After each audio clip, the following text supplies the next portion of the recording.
up, so it'll be a few more seconds.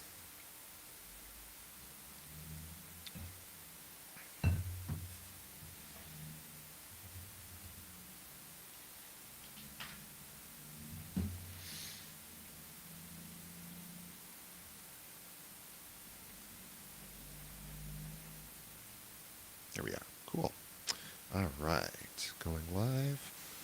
There we are. All right. Let's do it.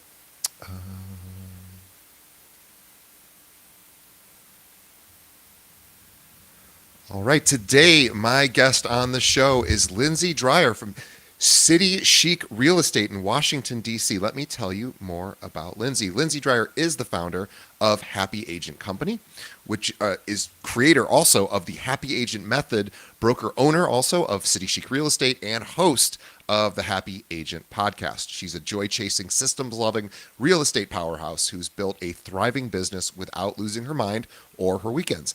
Now she helps other agents do the same through a holistic profit meets purpose approach to growth.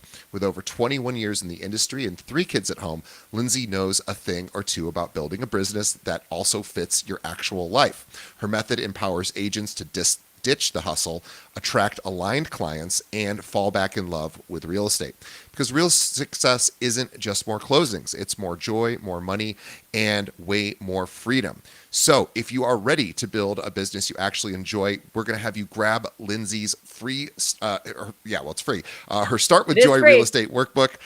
And we're going to have a link to that in the show notes. I want everybody to follow her at go to her website, happyagent.co. And if you're in the Washington, D.C. area and you are looking to maybe see what other opportunities exist at brokerages, she would love to chat with you. Join citychic.com. We'll have links to all of this in the show notes. Lindsay, welcome.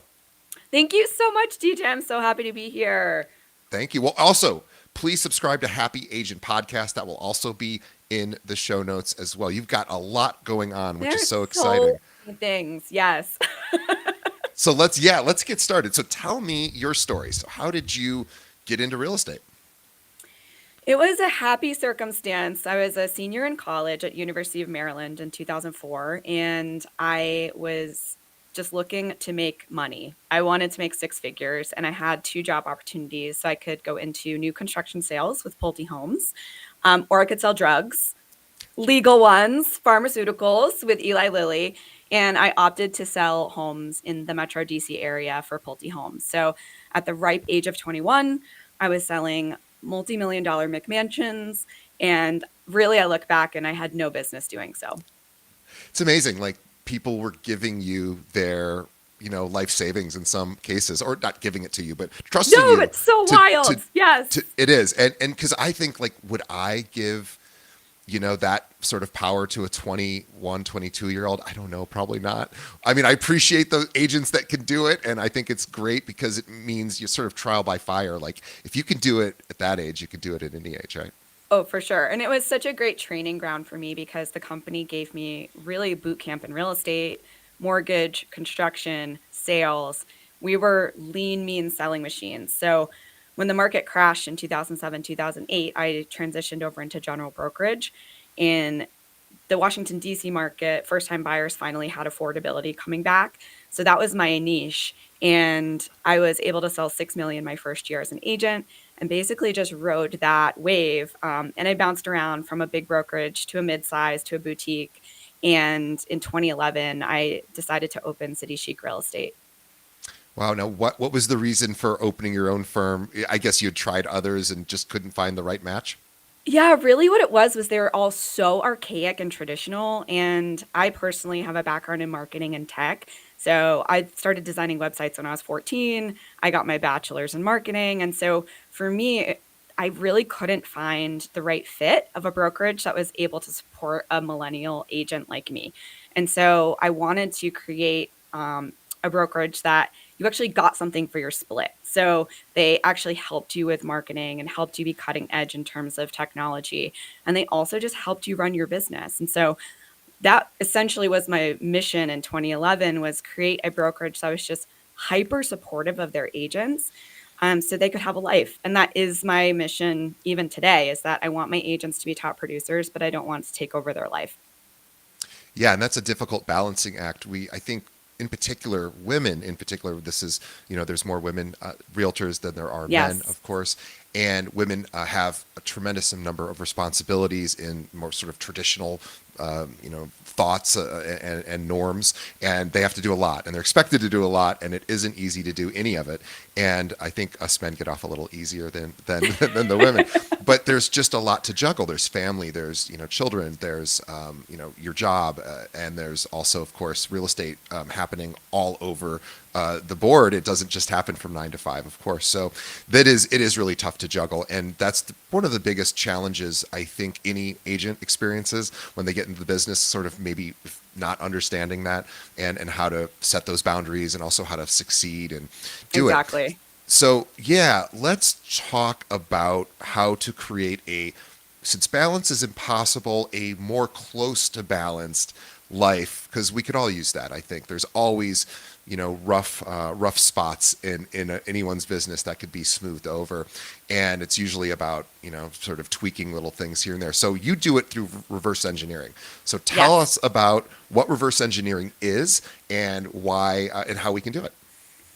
So, traditional business planning or traditional real estate advice tends to start with your business first. And so, we kind of flip that on its head and we start with your life first. So, we look at what kind of life do you want to have and what really makes you happy? What do you want your schedule to look like? And then we back the business into that dream or that vision. So I have a 3-step process that I like to run clients through when we start. We have the exercise called Start with Joy, and that's the free workbook that you guys can download. But the first step is all about doing your joy audit. And your joy audit goes through your life and your business. So we're going to take a look at all of the admin tasks you do, all of your lead generation and marketing tasks that you do, all of the clients you have worked with in the past 2 to 3 years.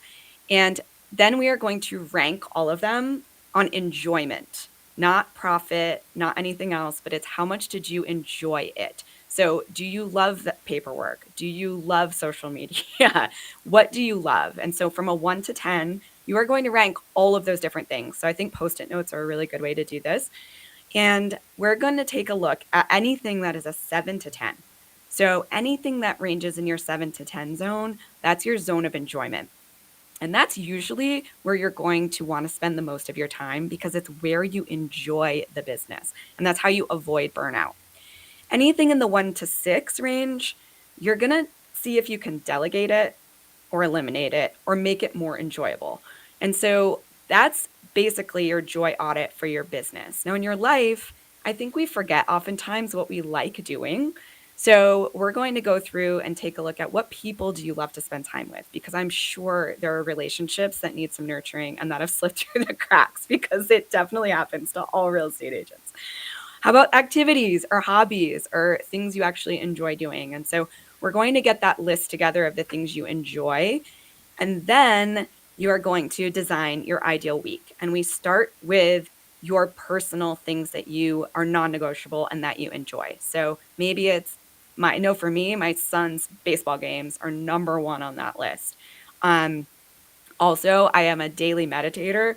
That is absolutely on my schedule and I do not miss it like for anything. So those things that really fill your cup and bring you happiness and bring you joy, you're making those non-negotiable. So going back to that reverse engineering, we're starting with joy first because that is the thing that oftentimes gets kicked to the curb the first. Yeah, so this would be sort of the opposite approach, which is what we normally do, which is what we start with our to dos. Really, even when we're Exactly. designing even our business plan, we oftentimes start with our what do we have to do right now or in the next week or next month, and it really can get in the way because what's seemingly urgent and important in the moment isn't necessarily what's urgent and important long term. And so I love this idea of starting at the end and realizing, hey, these are the things that are most. It reminds me of that saying, um, achieving to be happy versus happily achieving, right? So this Yes. idea that, if once we get to X number of sales, then I'll be happy. Then I'll take time for myself. Then I will, once I do X, Y, and Z, then I'll, and I hit whatever goals I'm hitting. By the way, I have never found that to be a good way to find happiness. I found that in most cases, I'm curious to get your thoughts. When you do achieve those goals, well, the things we think are going to lead us to the happiness, oftentimes brings massive depression and massive sadness. I don't know. Totally. Yeah. Yes. It's kind of like this funny joke that doesn't really get talked about much. We all think about, when once I'm at that very perfect weight, or I have the certain amount of money in the bank, like that's when the happiness kicks in. And it hasn't really worked that way for me because I guess it's just not how we're wired up. But I like this idea of starting at the things, the habits that make us happy, because those are always guaranteed wins, right? So it's that journey versus the destination. So I love that you're starting with the things like going to your son's baseball game, meditating. Those are things that are guaranteed wins. They fill your cup, and those are going to help you happily achieve. So I know I was a little bit all over the place there, but just kind of giving some thoughts around, we should really move, I think, more into direction than goals. Like I want to head a certain direction, and I'm going to do all the things that I need to do to get there, and hopefully do them in a way that's not going to drive me crazy. And there's probably no real destination. Yeah, that is a perfect segue into step number 2, which is once we do our joy audit, we go into visioning. So Yeah. we're going to craft your 5 to 10 year vision, depending on where you're at in your life and your career. So my 5 year vision back when I had my first child in 2025 was that I wanted to move from Washington, D.C. to my hometown in New Hampshire.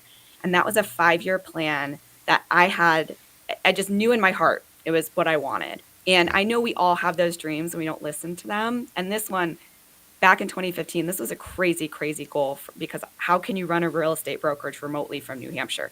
No one believed that I could. But I just knew it was so important to me that I was going to make it happen. And lo and behold, 3.5 years later, I did, which is incredible. So right now in this phase of life, I want to be work optional by 50 years old. And so I'm putting in it's a different goal, but I now have something else I'm working towards, which is meaningful for me. And I think that so often we get in the industry trap of, I need to be number one on this list. I need 200 million in production, or I need 3 million in GCI. That those numbers are great if there's a big why behind them, but if there's not a why behind them, they're completely meaningless. And I know people who make $80,000 a year, and they are so incredibly happy because that income plays into a bigger why for them. And I don't think more money would necessarily make them happier. And I think that we really need to shift the focus, but our industry makes it so hard because we reward the wrong things. I really do. I think brokerages succeed when you make more money.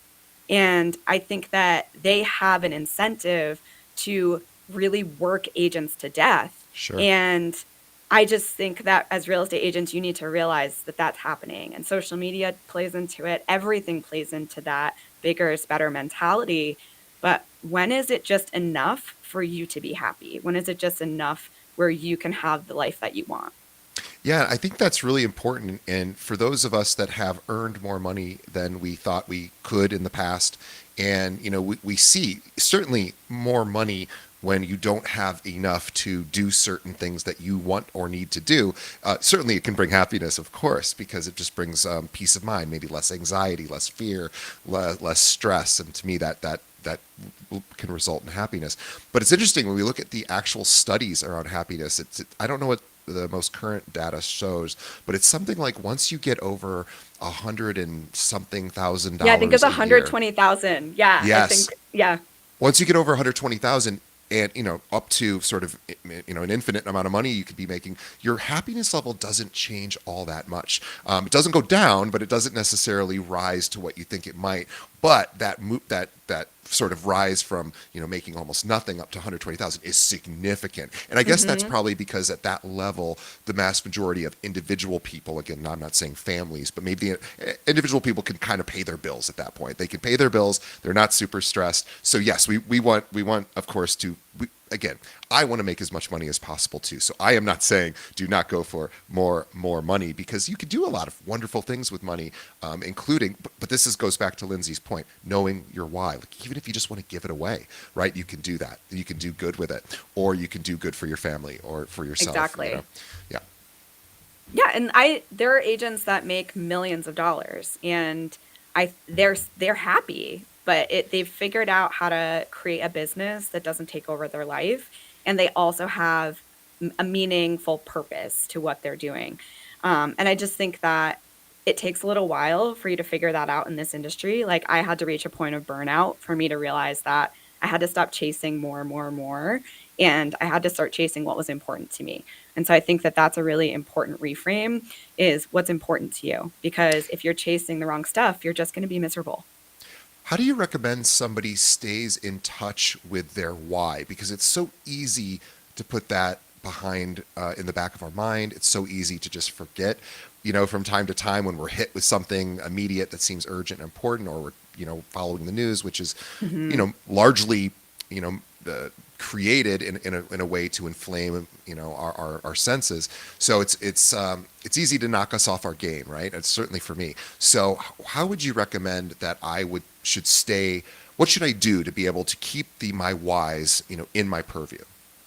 That's such a good question. And that takes me to the third step in starting with joy, which is you need to have three foundational pieces for your personal vision and for your professional vision that you're working towards. So they're almost like micro goals of your broader goal, your 5 to 10 year vision. And revisiting that, I think that that can be really motivating. So, for example, if I want to buy two multifamily investment properties, I know that I need $400,000 for a down payment to make that Mm-hmm. happen. I am able to then track where I'm at in that process. And that can be pretty motivating. So instead of it just being 400,000 in a vacuum, it's okay. That 400,000 is going to get me to those two multifamilies, which are then going to provide me with 150,000 of passive income, which is getting me closer to that goal of being work optional by 50 years old. And So and also going yeah, backwards from the 400,000, you can kind of just do the math, right? You could easily see this is my average, commission per deal. This yes, is, and you can kind of work back, and then it's okay. Well, how many appointments do you need to get a client, and how many people do you need to reach out to, and so you can chunk it down so granularly that every day I have to focus on these 3, 4 habits, and there's a pretty predictable path there. exactly. Yeah, it makes it motivating. So instead of just I need to make 10 appointments 400,000, this yeah, week, yeah, yeah. it's like now I need 10 appointments this week, or I need to Hmm. have 50 conversations this week to make this happen. So it really is more motivating. But I also think that helps you stay on track. So it's not just, this doesn't live in a vacuum. You don't do it once like most business plans. It's you really have that vision, and it really needs to mean something to you. And then you need to hold yourself accountable, whether that's yourself or a friend or a family member or a coach. But you need to have someone who's like, all right, you said you wanted to do this. These are the three micro steps or the three micro goals you're working towards. How are we doing hitting those?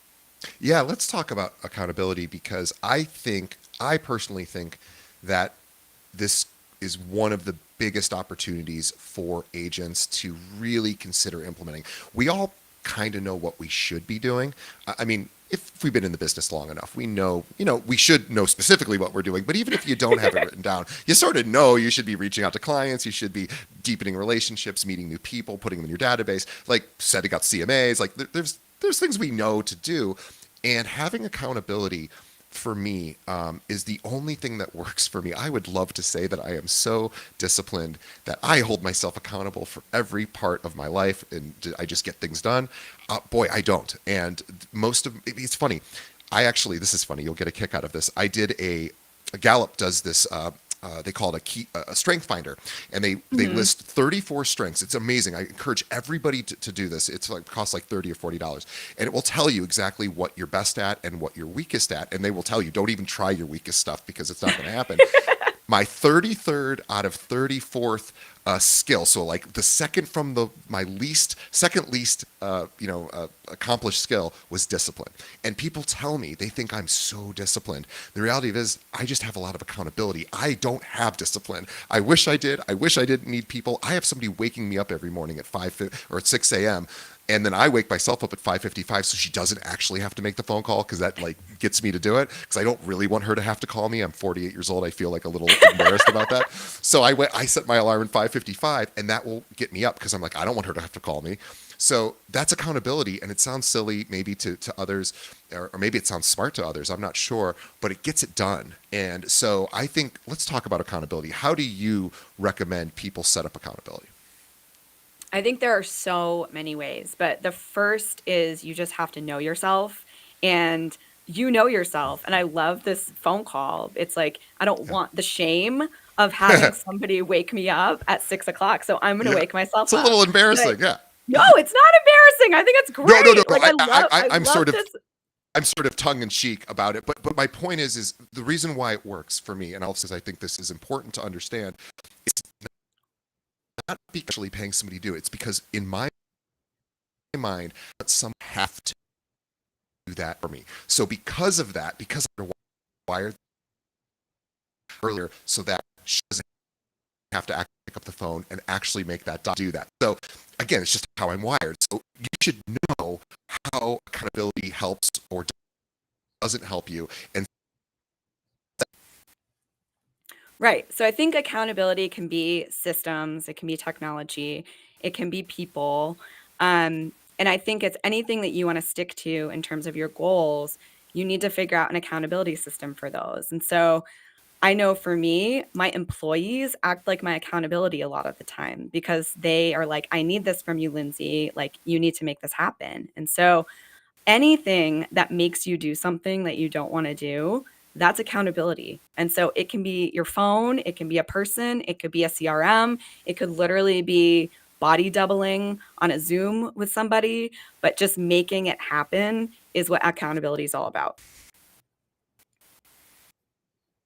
I think it's really the missing piece that a lot of us, if we think about being a coach, right? And this goes into coaching, accountability partners are think of professional athletes. They all have a coach. They all have people help them.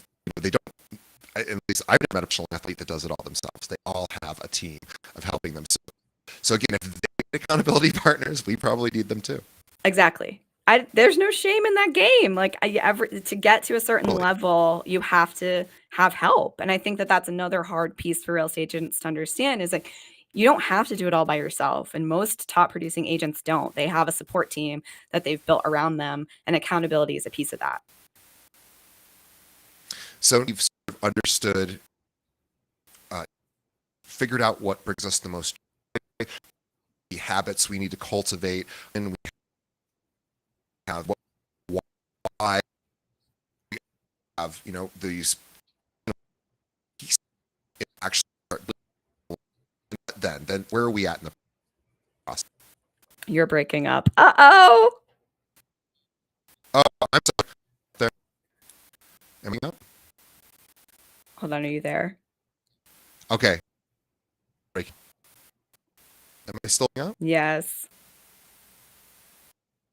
Oh, okay. Sorry. We will fix that. Can you hear me okay now? It's a little bit better. Hello? A little better. Okay. Second. Second. Gosh, depends with our. That is very unusual. Uh,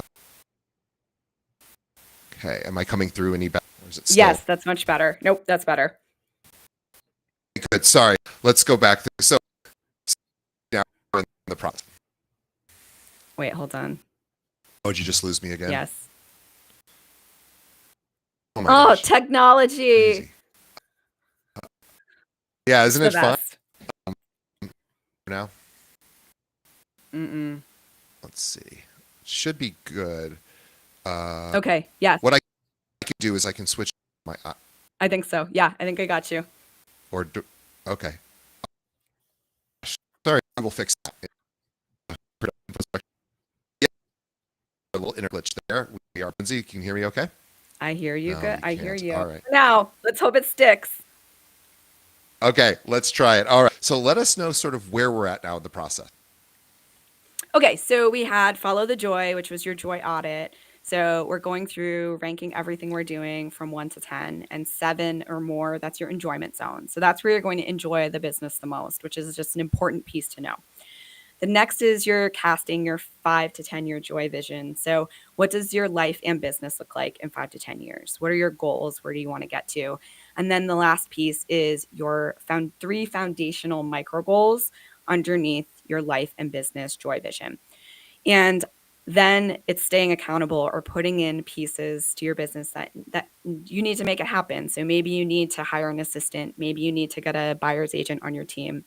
Maybe you need to get a new CRM. Maybe you need to really focus on your lead generation or marketing to get to that goal.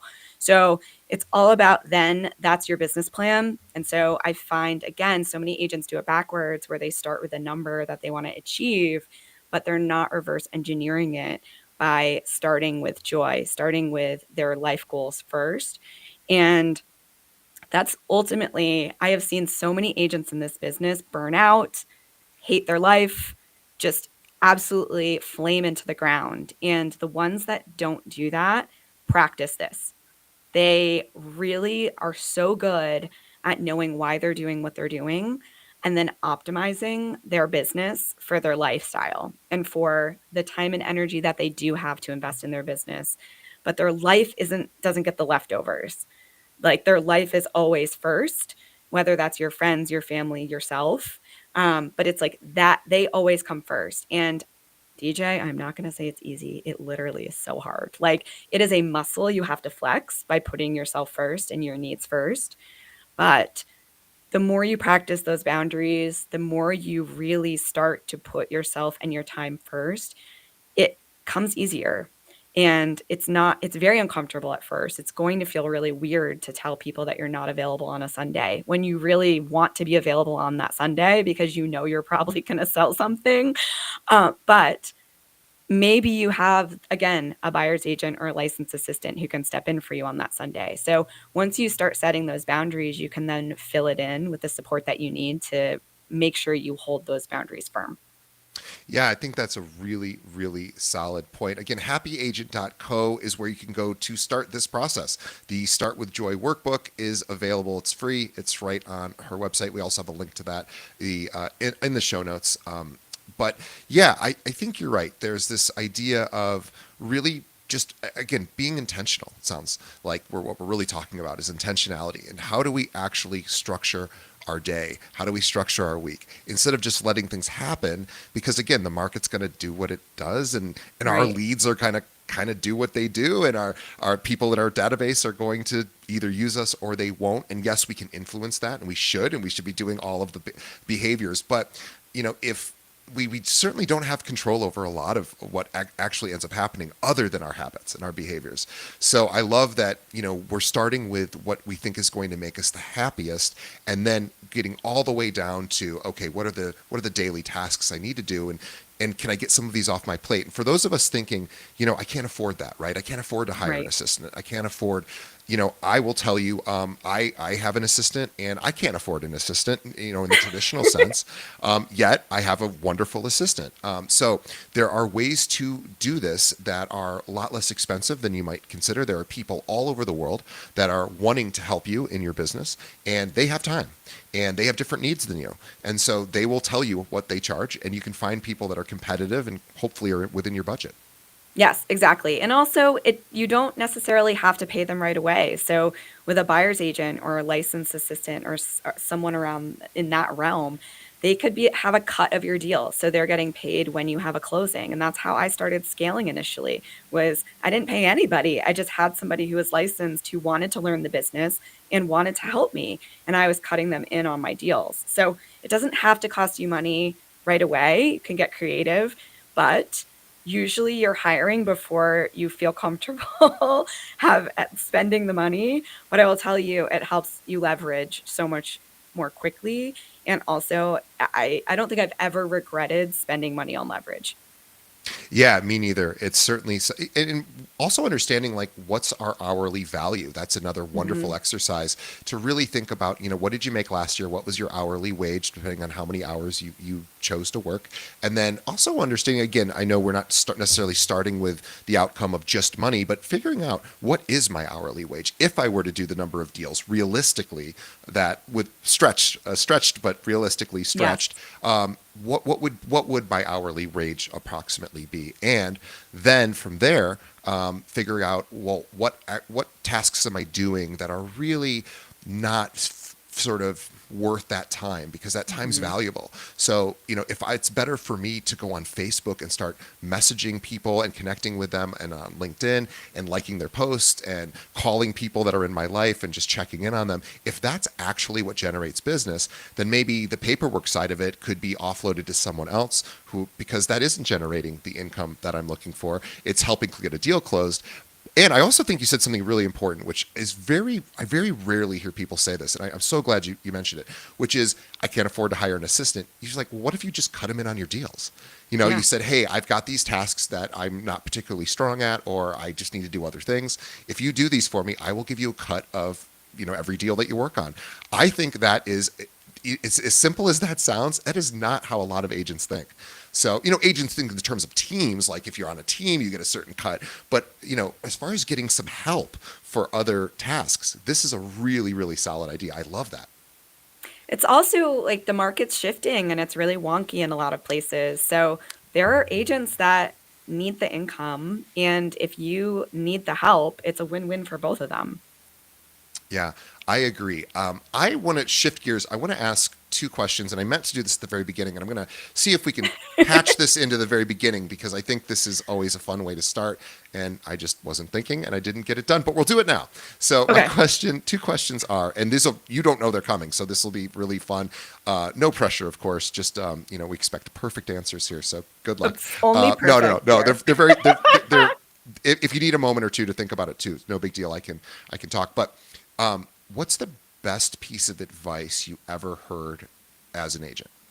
Oh, I'm so glad you asked this. Okay, so this came from my mentor and over 10 years ago, and he said, if it is a 7 out of 10, ship it. I suffer from perfectionism syndrome, and he was like, Lindsay, your 7 is like everybody else's 10. So if it is a 7 out of 10, just get it out into the world. Stop overthinking it, stop messing around with it, and just ship it. That was game changing advice for this perfectionist, because when I find myself overanalyzing or getting in the weeds on something, I ask, is it a 7 out of 10? And normally it is a 7 out of 10, and I just need to stop tinkering with it. I have the same affliction with certain things, other things not, but certain things like my website for recruiting. Yes, I want it to be the very best that it exists, and I want, and of course it can never be fully finished, because there's always new things to add to it. Or so, yeah, I got you. always. Yeah, and my boss will say, okay, enough. Let's just get it up. It's better than 99% of the ones out there. It's not to your perfect standard, but it's pretty good. Yeah, anything that's a 7 and above, ship it. Let's get it out there. Let's get it done, and we can always refine it later. So I hope, Amen. Yep. absolutely agree with you. Now, here's another question: what's the worst piece of advice you ever received as an agent? That there is one prescriptive way to generate business. And I have had some very bad coaches in my past 21 years. And I can't tell you how many of them were just like, make your calls.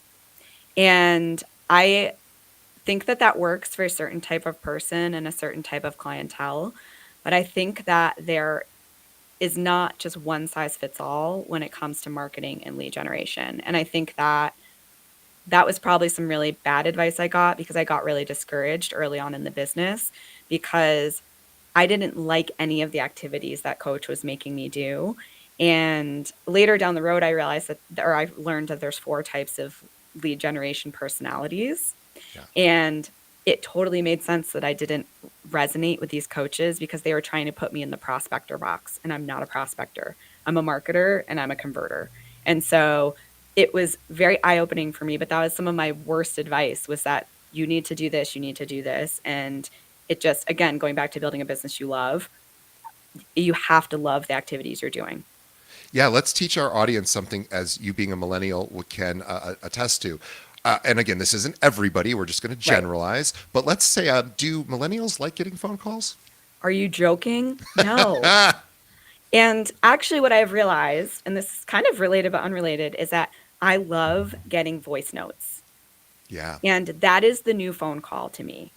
I will drop voice notes to my agents, I'll drop voice notes to clients, but voice notes are a personal way to touch base with somebody without doing the weird intrusiveness of a phone call. So whether it's in the Instagram DMs voice notes or in a text, it's I feel like millennials don't hate phone calls. We want to hear the voice to voice, but Yeah. it's like we want it to be asynchronous. We don't want to necessarily be on the phone with you. Right. We want, right now, here's a question: voice notes or video notes? I like either. I think like either is great. So if you like being on video, knock yourself like go for it. If you don't want to be on video, I think voice notes are just as personal. I love that. Now, millennials are the going, they are the largest market right now to, potentially buy their first home. They're buying homes later. We know that as well. They're starting later than previous generations, to late 30s to now. It's like 38 Yes. years old. So, how would you recommend somebody start to communicate with a millennial just to start the relationship and maybe the education process of why hmm this may make sense? How do you see that working? I think it depends on how they come into your orbit. So we still get people who inquire through our website. And with those people, our agents will send a Calendly link for an initial consultation via Zoom.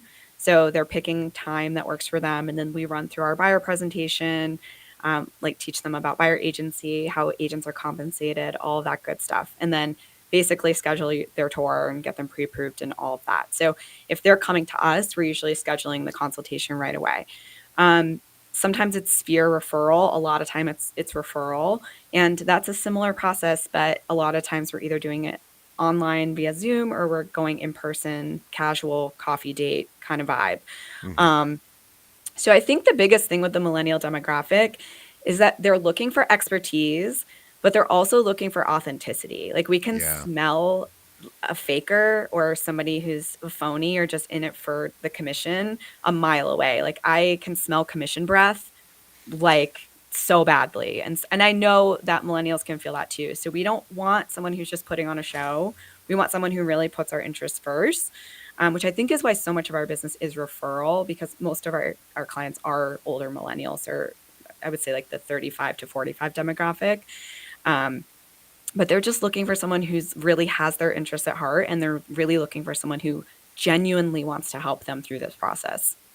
And I think that lends itself to active listening. And for those of us that are, really looking to up our communication game, learn active listening. It's not difficult to learn. It's hard to practice. Well, hmm it's not hard to develop a great habit to it, but it'll be hard at first. But this is really important. If you want people to sort of feel that you're authentic, you have to authentically be interested in them. And that means Yes. you have to learn how to ask them about them, and that's a skill as well. And you can find YouTube videos. There's courses.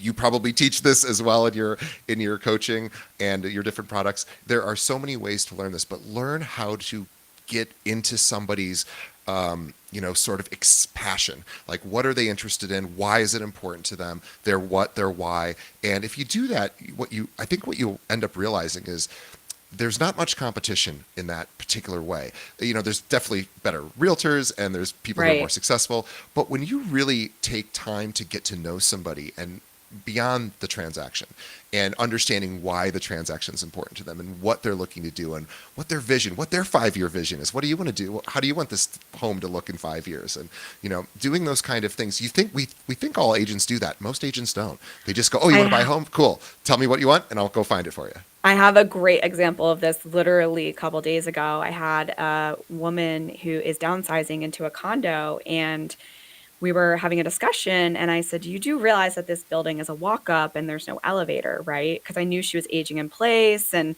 it's like I listened to what she was looking for. She wants this to be her last home forever. And she's like, no, I had no idea it had no elevator. I went and I'm like, no, it has no elevator. So I don't think this is going to be the right fit for you. And She was so thrilled that I told her not to buy this house because it didn't fit her long-term goals, that she then referred me to two more people. So when you really listen to what it's like the undercurrent, she didn't say, I need an elevator. But in my mind, I knew if she's aging here, eventually she's probably not going to be able to walk upstairs. And so you really have to listen. It's such a good point, DJ. Like listen, listen, listen. It is not hard, but it is so incredibly valuable. Yeah, it's way more important than what you say. It's just way more important. It just ultimately gives you all the information or most of the information that you need to connect with somebody. And Hmm. people want to feel connected to, especially not just millennials, of course, all generations. People want to feel important. They want to feel heard, respected, listened to. And that is, when we walk into a store, or at least this is my experience, we walk into like a clothing store and the salesperson comes immediately up, like, how does that feel? Does not feel good to me. And it's not because there's anything wrong with a salesperson at a clothing store. That's what they should be doing. But Right. they should be coming up to me and somehow talking to me. But we all know how it feels when they just are clearly looking to make that sale versus saying, hey, let's talk about your lifestyle. Like what kind of clothing do you think you're looking for? Because I can come, you just start browsing, I'm going to come up with some ideas for you. There's great people who do it. And again, restaurants do this too. I always ask, what's the best thing on the menu, when Right. I'm sitting down. And yeah, and then I'll say, hey, this is what we're thinking of ordering. Did we make any mistakes here? And they'll tell you, right? And so it's about I want expertise, like you were saying, and I want somebody who's going to listen to what I want. And so I think these are great suggestions. Let's talk about your podcast. So Sure. tell us about the Happy Agent podcast. So the Happy Agent Co podcast is really focused on helping women in real estate build a business that they love. And you introed this podcast with women have different demands. And it is definitely well known that women typically carry most of the mental load when it comes to home life. And I know that men are working on it and we're trying to make things better. But I will also add with we're like the sandwich generation where we're taking care of our parents as well as taking care of kids. So that load is very, very, very big. So we talk about basically it's all of the things around being a woman in real estate. So it could be how to manage your time, how to manage your energy, how to implement more strategies that make your life more happy and meaningful, how to streamline your systems, how to attract clients in a way that's authentically you. So really just trying to make a business that not only makes you happy, but also energizes you and isn't detracting from all the other important things that you have to do in your life. I love it. So Happy Agent Podcast, we have a link to that in the show notes. And also, let's talk about your website, happyagent.co. What can agents expect to do there and learn there? Yeah, so we have some freebies. I also have some on-demand courses. The most recent one is custom chat GPT for real estate, which is such a game changer. If you have not built a custom GPT, it will blow your mind. You can also learn more about coaching. I also do a one-day intensive, which is basically a deep dive into your business and aligning it with joy and money, which is really fun. We have the podcast, and then obviously I just said the courses and everything. So I come love it. visit. Happyagent.co is where you go. So not .com, drop the M, Dot and co. happyagent.co. We'll have a link to that in the show notes. You don't even have to type it in. So you just scroll down and hit that link button. And also, let's subscribe to our podcast. There's a link to that as well in our show notes. Let's learn how to be a happier agent. Lindsay, thank you on behalf of our audience for coming on and sharing some of your success secrets and what you're doing, coaching not just your team, but also agents all over the country. And if you are in the Washington, D.C. area and you're looking for a new brokerage or a brokerage that is actually going to support you and coach you, this is City Chic Real Estate is a great place to find that. And that's joincitychic.com. So I will have a link to that in the show notes. Just reach out to Lindsay. She's super easy to find, and let her know if you're in that area and you want to see what opportunities exist at her firm. And so on behalf of everyone, Lindsay, thank you so much for your time. We really appreciate it. On behalf of Lindsay and myself, thank you, the audience. We appreciate you. We just ask that you help us do two quick things. One, let us know what you think of the show. Send us some feedback. You could do that by leaving us a review. So whatever podcast app you're listening to us on right now, let us know what you think of the show. We read all those comments. We appreciate that. It helps us get in front of more people as well.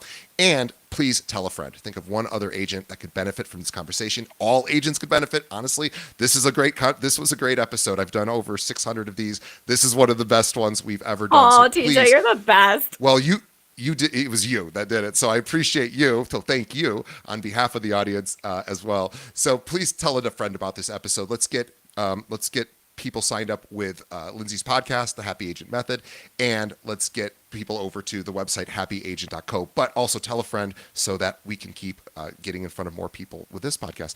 All right, I will see everybody on the next episode. Thanks, Lindsay. Thank you so much, DJ. I appreciate it. And thanks to everybody out there.